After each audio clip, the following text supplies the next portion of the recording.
She took a coworker to the hospital, and while they were getting a prescription filled at the pharmacy, she went to get the car so she could meet them at the entrance. But she never made it. In a matter of just a few minutes, at a public place, she completely disappeared. So what happened to Dorothy Jane Scott, and where is the person responsible? Let's break it down.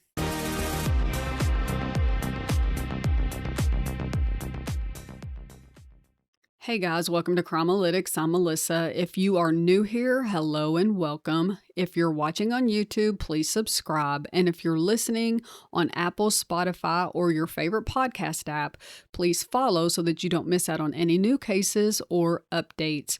And if you've been here before, welcome back. I'm so glad you're all here. Today we're looking at the case of Dorothy Jane Scott, and this one took me a little bit longer to research and analyze than some of the others, not just because it's an older case, but because there were a lot of twists and turns, and every time I thought I got an answer to my question, I ended up with more questions. So let's go ahead and dive in. Dorothy was born on April the 23rd of 1948 in McKeesport, Pennsylvania, to Jacob and Vera Scott. And by 1980, she was 32 years old, and she was living in Stanton, California, where she was raising her young son, Sean. Dorothy was described as quiet, a loving, devoted mother, and she worked as a secretary for several businesses in Anaheim. And she spent most of her time focused on her son, her family, and her job. On the night of May the 28th of 1980, Dorothy attended a work meeting, and she noticed that one of her coworkers named Conrad Bostron was not feeling well. He had a red inflamed mark on his arm, and Dorothy, along with another coworker named Pam Head, took him to UCI, or the University of California Irvine Medical Center in Orange, California, which was about 7 miles from where they worked. The doctors determined that he had been bitten by a black widow spider and needed some medication. So while him and Pam went to pick that up at the pharmacy, Dorothy goes to the parking lot to get the car. Well, that's the last time anyone saw her. According to the Orange County Sheriff's Office, Dorothy went missing shortly after midnight on the morning of May the 29th of 1980. Now, her friends saw a suspicious figure driving her 1973 white Toyota station wagon out of the hospital parking lot, but they could not see who was driving. And this is the first major analytical point in this case. Dorothy did not just disappear into thin air or blank space. Her car was seen. It was moving. That means whoever was driving it wanted to get out of there as fast as they could without being seen. A few hours later, about 5 o'clock in the morning, police in Santa Ana found Dorothy's car burning in an alley around the 800 block of South Townsend. And that detail is important because burning the vehicle suggests concealment. It suggests that whoever had control of Dorothy's car understood that it itself could hold evidence. So it's not like they just stole the car, because generally a car thief is not going to steal the car and burn it. They're going to steal the car and they're going to sell it off for parts. Or they're going to steal the car, they're going to take it on a joyride, and they're going to wreck it. But that's not what happened here. So when I look at this timeline, I don't just see a simple missing persons case. I see movement. I see control. I see an attempt to destroy evidence within hours of Dorothy's disappearance. Before Dorothy disappeared, there were warning signs. She had reportedly been receiving anonymous calls for months prior to disappearing. The caller shifted between saying how much he loved her and threatening her.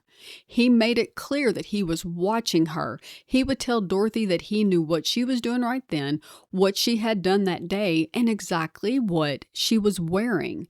Dorothy's mother later said that he threatened, and I quote, "When I get you alone, I will cut you into bits and no one will ever find you."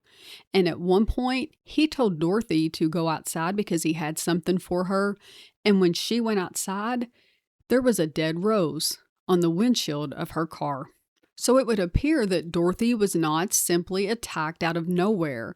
There was a pattern before she vanished, and the pattern was not subtle.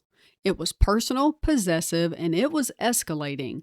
And she was frightened enough that she had discussed getting a firearm and taking karate classes so that she could protect herself from whoever this was. On June the 12th of 1980, Pat Riley, who was the Santa Ana Register editor, received a call from an anonymous man who said, and I quote, "Dorothy Jane Scott, she was my love. I caught her cheating with another man. She denied having another man. I killed her." Police took this caller seriously because he had details. He knew what Dorothy had been wearing, including the fact that she had stopped and changed her scarf on the way to the hospital. And he knew about the spider bite. Well, these are details that a random caller would not know. These were intimate details of exactly what had transpired that day. Once the caller starts giving details that the public does not know, my analysis shifts or maybe tightens just a little bit, because we're no longer dealing with someone who was just looking for their 5 minutes of fame, inserting themselves into a news story, or just being nosy.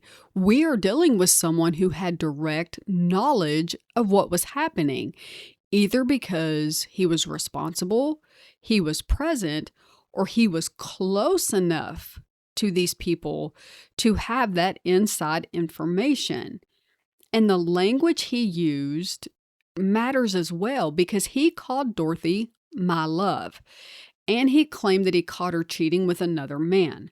Now, this does not prove that Dorothy had any type of relationship with him. In fact, it probably proves the other side. He was fixated, he was entitled, and it was a one-sided fantasy. And clinical and forensic psychologists define stalking as something that can grow from a prior relationship or from a perceived relationship. And the second part, perceived relationship, is really important here. The caller's language sounds possessive, but there's no proof of a reciprocated romantic relationship. It appears that it only existed in his head, and maybe that is what set him off.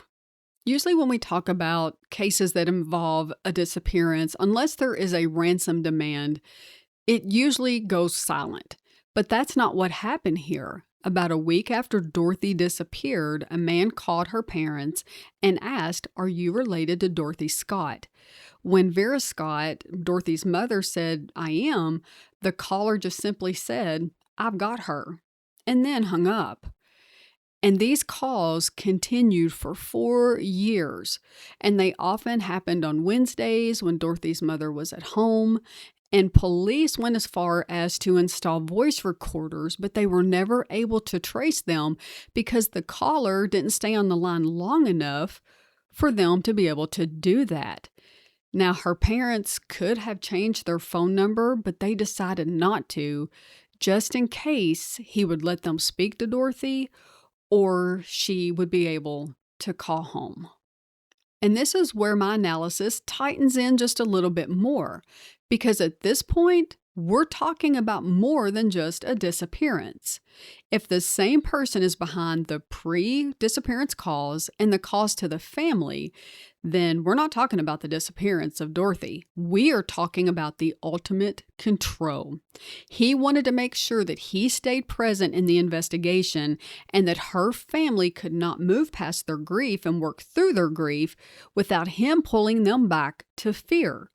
That is sadistic, that is narcissistic, and that is the pattern that we have seen from the very beginning until now. In April of 1984, Dorothy's father answers one of those calls for the first time, and for whatever reason, after that, the call stopped for a few months. But then in August of 1984, remains were found. And then after that, the family received 2 more calls, and the caller asked, "Is Dorothy home?" So let's pause here for a second and let's go back to my analysis of the ultimate control, because this is sadistic and this is narcissistic, and this is somebody who is so desperate for control that he's torturing them and he's tormenting them and he's letting them know, I did it. There's nothing you can do about it. I'm going to keep torturing you. You are never going to forget about me, and there's absolutely nothing you can do to stop it. On August the 6th of 1984, two construction workers at a worksite in Anaheim Hills found burned skeletal remains in a brushy area about 30 feet from Santa Ana Canyon Road. They also found a turquoise ring and a watch. Now, we're not sure if the remains were burned by whoever put them there, or there was a brush fire in 1982, so that could have done it as well, but we're not 100% sure. But Dorothy's mother later recognized the ring, and the watch was said to have stopped at 12:30 a.m. on May the 29th of 1980, about an hour after Dorothy was last seen by her friends at the hospital. On August the 14th of 1984, dental records confirmed the remains belonged to Dorothy Jane Scott. Her cause of death could not be determined, and a memorial service was held later in August of 1984, with her brother Jim Scott giving the eulogy. Now her case has gone from a disappearance to a homicide investigation, and it's normal for any investigators to start with those closest to her. Her son's father was considered a suspect, but he had an airtight alibi because he wasn't even in the state at the time. They talked to her coworkers numerous times, her friends numerous times. They looked around her job and even considered customers, but that really didn't go anywhere because she was in the back and really didn't interact with anybody. But now her family and friends had their suspicions over the years as to who might be responsible, but no one was ever arrested. And this is what makes this case so frustrating. There was a caller, there was a pattern, there were details that he knew that he should not have known, and still no one was ever arrested. The Orange County Sheriff did say that they believe that whoever made the calls to Dorothy before her disappearance, tortured her parents after the disappearance, is the same person who killed her. And I agree with them. Now, I'm not a police investigator, but from an analytical standpoint, it seems almost impossible, given the pattern, what he knew that he shouldn't have known, and the things that he said, that it has to be the same person. And I don't do absolutes, but I'm about 99% sure that it's the same person. And I don't know if they've ever sent any of the evidence off for DNA testing, but I hope they do, because I would think, and you guys are welcome to tell me in the comments that I'm overanalyzing this if I am, but I would think that if her mother was able to recognize that ring, and she was able to tell on the watch the date and time it stopped, that with today's technology, surely they could pull something. Because we've seen cases where, something's been burnt, or it's been so many years, the elements have gotten to it, but they're still able to pull just enough off of there to either get some sort of DNA hit, or to even be able to do genetic genealogy. But I'm not sure, and if they have not done that, I certainly hope that they do, because there is some hope that they might be able to find something. As I was researching and analyzing this case, and even as we've been talking about it, there are several things that really stick out to me. And the first is the timing. We're talking about a very narrow window of opportunity here. The time it took her to walk from the hospital door to her car in the parking lot is not a lot of time. And how did he know for sure that her friends were not going to be right behind her? He had to be laying in wait, and he had to be watching and waiting, and maybe this was his first and only opportunity that he had to do it. So the second is her car.